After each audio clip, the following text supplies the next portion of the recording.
coneixeu els dos models que tenim d'oca artesana, el de l'oca medieval i l'oca melòmana de música dels anys 70. Les dues, ja sabeu, una sèrie limitada amb una xapeta aquí que indica cada número de cada exemplar.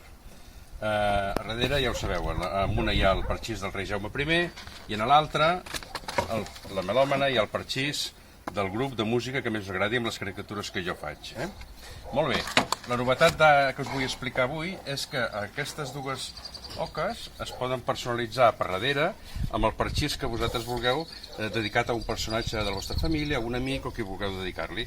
Ens heu d'enviar 5 fotografies, una d'elles la central, que és la persona a qui li regalem l'oca, en aquest cas seria la iaia Maria, i les fotos dels 4 colors del parxís, que poden ser 4 membres de la família, els 4 fills, els 4 nets, els que vulgueu. Aquí hi haurà la foto i aquí el nom dels que hi ha retratats aquí. Haurien de ser fotos que no siguin de carnet, que no siguin molt serioses, fotos una mica divertides. Si fem unes fotos divertides, queda un parxís ben trempat. Hem fet diferents exemples i totes han quedat molt boniques. Vinga, ja teniu les instruccions una mica més a baix en la pàgina de la web. Moltes gràcies.